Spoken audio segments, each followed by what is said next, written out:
రీసెంట్గా మన ఆంధ్రప్రదేశ్లో ఒక అరుదైన సంఘటన జరిగింది.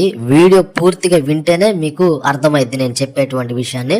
ముందుగా వీడియోకి అయితే లైక్ చేయండి, ఎక్కడ కూడా స్కిప్ చేయొద్దండి. పూర్తిగా నేను చెప్పే ఇన్ఫర్మేషన్ విన్న తర్వాత మీరు కామెంట్ చేయండి. అయితే ఒక చోట సెమీ క్రిస్మస్ వేడుక జరిగిందండి. మన ఆంధ్రప్రదేశ్లో సెమీ క్రిస్మస్ వేడుక ఘనంగా జరిగింది. దానికి నారా చంద్రబాబు నాయుడు గారు అటెండ్ అయ్యారు. అయితే అక్కడ ఒక చర్చి ఫాదర్ ఆయన మాట్లాడితే ఏమన్నాడంటే, అప్పటికి నారా చంద్రబాబు నాయుడు గారు ఆ మీటింగ్లో ఉన్నారు. ఒక చర్చి ఫాదర్ అంటున్నారు, అసలు మన భారతదేశంలో క్రిస్టియానిటీ అంటే ఎందుకు జనాలు భయపడుతున్నారు? ఈ వీడియో మీద మీరు ఖచ్చితంగా కామెంట్ చేయండి. అసలు జనాలు క్రిస్టియానిటీ అంటే ఎందుకు భయపడుతున్నారు? క్రిస్టియానిటీ పెరగడం వల్ల దేశానికి మంచిగా జరిగింది. ఎడ్యుకేషన్ సిస్టమ్ వచ్చింది, మూఢనమ్మకాలు పోగొట్టారు, అలాగే హాస్పిటల్స్ కట్టించారు, ఇవన్నీ తీసుకొచ్చారు. అప్పటికి నారా చంద్రబాబు నాయుడు గారు ఆ మీటింగ్లో ఉన్నారు. చాలా జాగ్రత్తగా వినాలి. అందుకని అన్నాను, ప్రతి పాయింట్ వాల్యుబుల్ పాయింట్ నేను చెప్పేటువంటి వీడియోలో అని అన్నారు.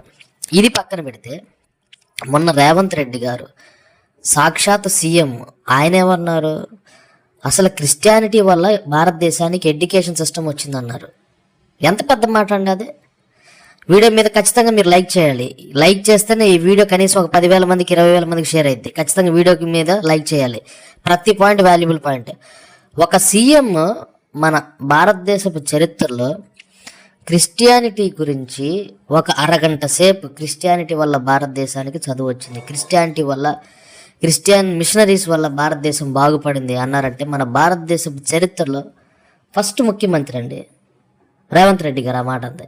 కింద కొంతమంది కామెంట్లు, ఇదే మాట ఆంధ్రప్రదేశ్లో జగన్మోహన్ రెడ్డి అని ఉంటే బంధులు, రాస్తారోకాలు, ధర్నాలు, డిబేట్లు, మత ప్రచారం అంటూ ఉండేవాళ్ళు కదన్నా అంటూ కింద కామెంట్లు.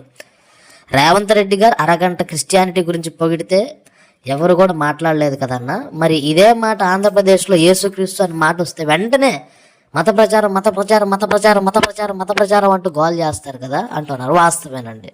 నేను అందుకని వీడియో మీద మీరు ఖచ్చితంగా కామెంట్ చేయండి, ఖచ్చితంగా లైక్ చేయండి నేను చెప్పేటువంటి విషయాన్ని. సో ఇది జరిగింది, దీని గురించి మీరు ఖచ్చితంగా కామెంట్ చేయండి.